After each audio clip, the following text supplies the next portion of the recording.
Students, our next important 3 mark is advantages of AC in long distance power transmission. அப்போ வந்து ஏசியை வந்து long டிஸ்டன்ஸ்க்கு நம்ம டிரான்ஸ்மிட் பண்ணுறோம்.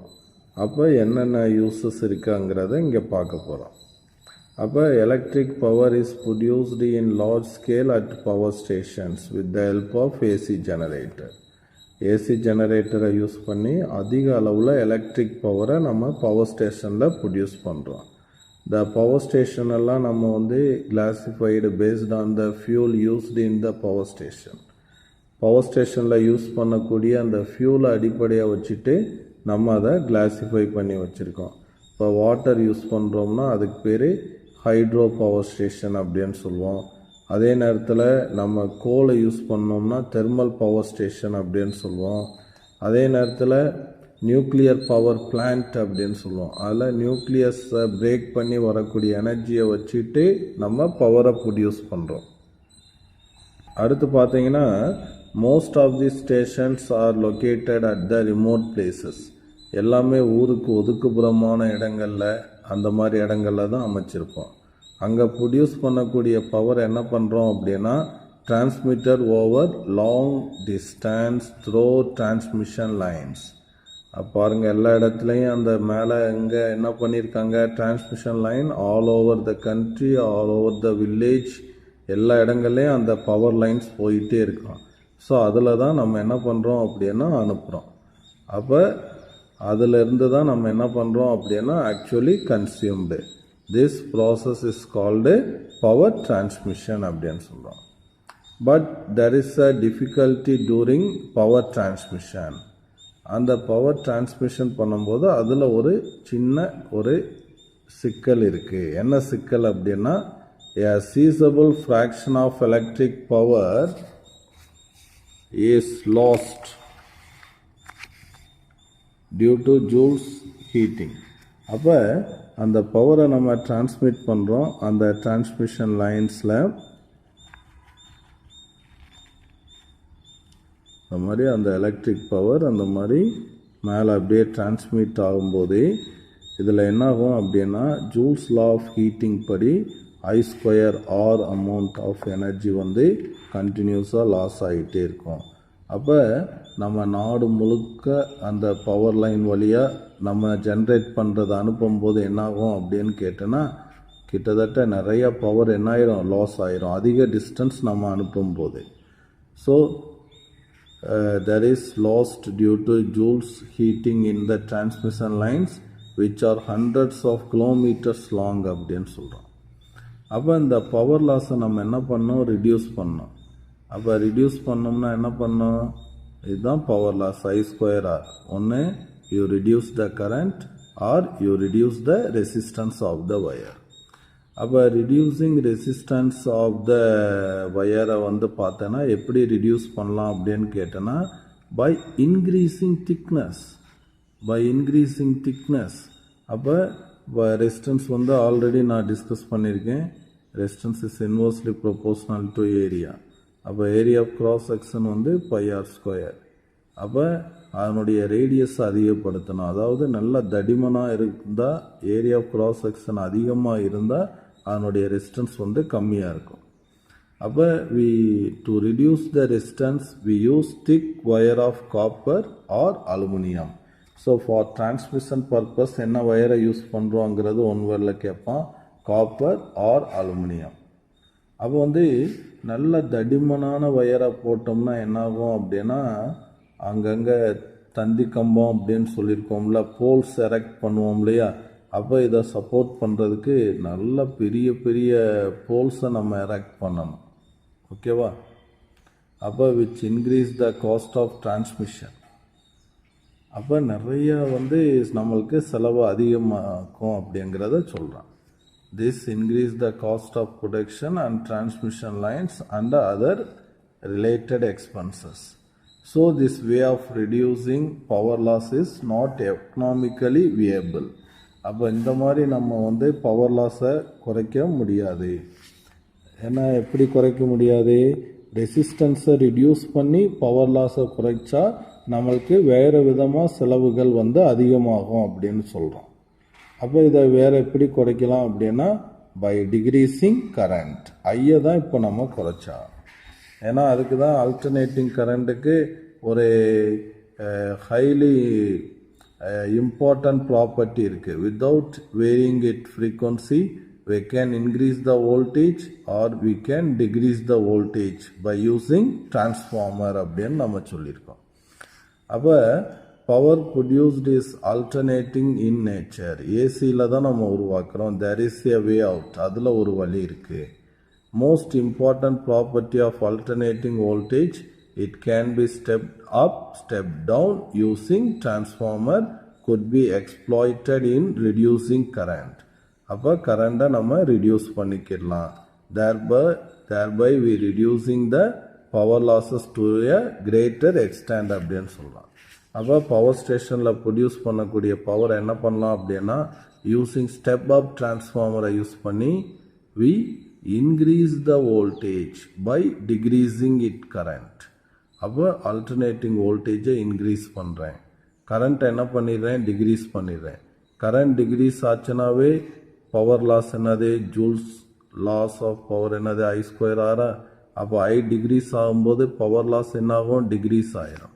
அப்போ after generating the power in power station using step up transformer I increase the voltage by decreasing current and then transmit over the transmission lines.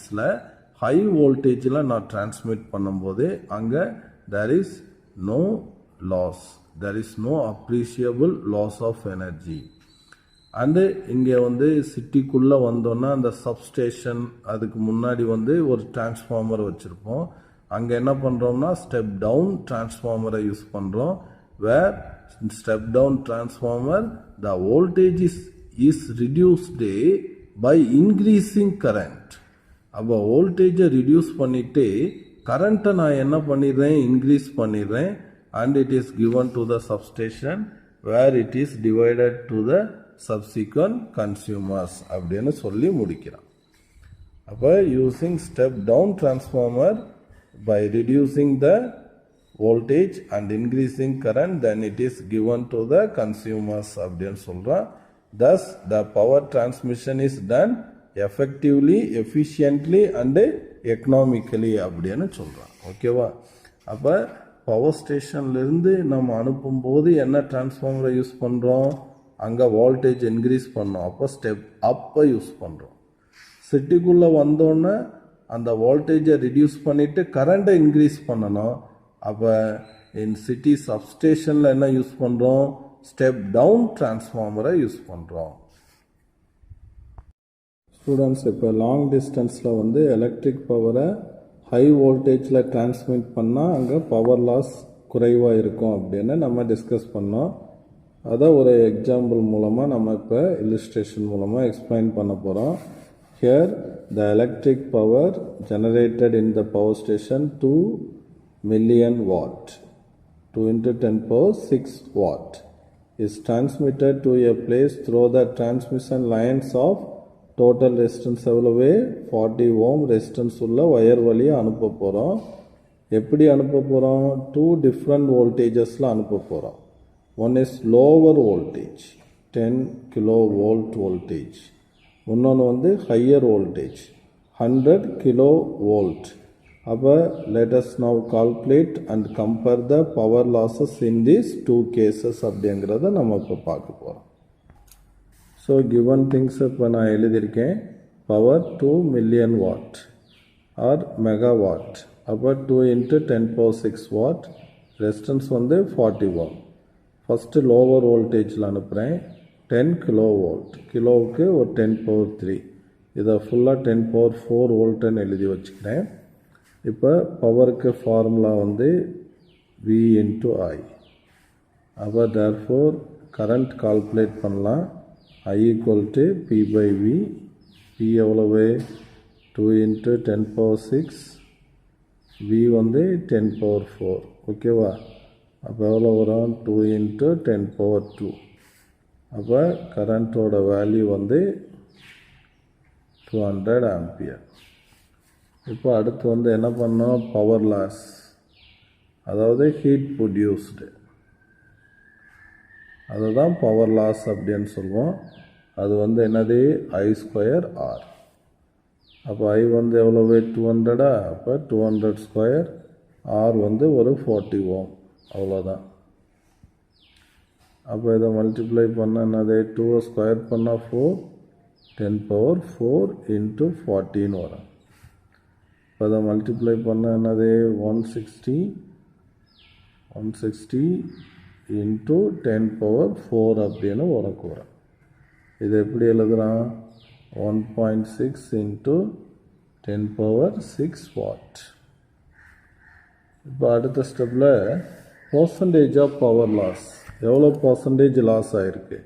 நம்ம அனுப்புனது எவ்வளவு 2 megawatt, ஓகேவா. அப்போ இங்கே எவ்வளவு லாஸ் ஆகிருக்கு. அப்போ பர்சன்டேஜ் ஆஃப் பவர் லாஸ்,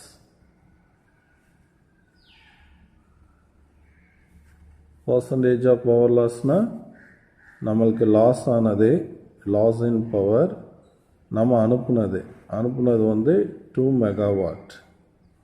இதை எதில் எக்ஸ்பிரஸ் பண்ணோம் பர்சன்டேஜ். அப்போ 100ஆல் மல்டிப்ளை பண்ணோம். இது கேன்சல் ஆயிருமோ, அதை கேன்சல் பண்ணோன்னா அது 0.8.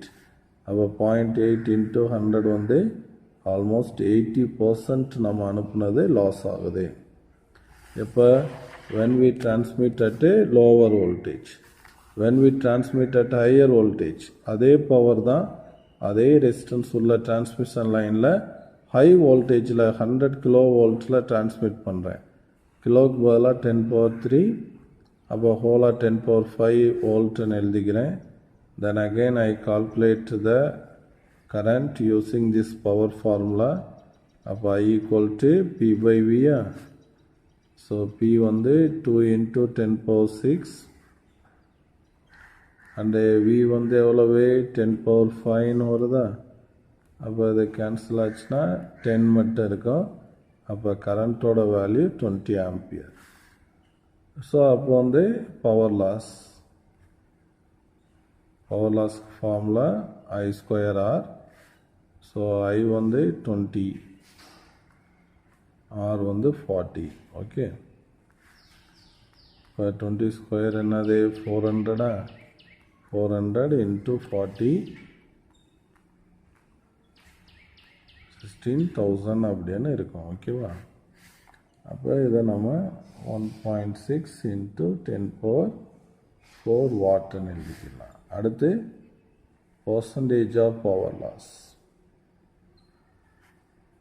பர்சன்டேஜ் ஆஃப் பவர் லாஸ் அப்படிங்கும்போது that is the power loss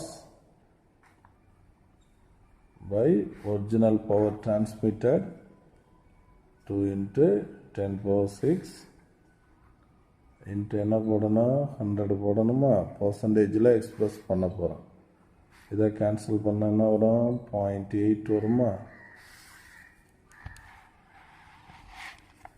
10⁶ மேலே வந்து என்னது -6 ஆகும், மேலே +4 இருக்குது. அப்போ 10⁻² இன்ட்டு 100. இதே 10⁻+2 10⁻² கேன்சல் ஆயிரும்.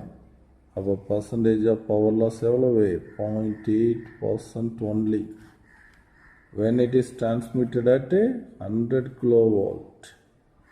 When it is transmitted at 10 kV, the percentage loss is 80%. அப்போ லோ வோல்டேஜில் சென்ட் பண்ணால் 80% லாஸ் ஆகுது. அதே இது ஹை வோல்டேஜில் டிரான்ஸ்மிட் பண்ணால் 0.8% தான் லாஸ் ஆகுது. So thus it is clear that when electric power is transmitted at high voltage, the power loss is reduced to a large extent. Power loss ரொம்ப குறையும் அப்படிங்கிறத இங்கே நம்ம ப்ரூவ் பண்ணியிருக்கோம். Thank you students.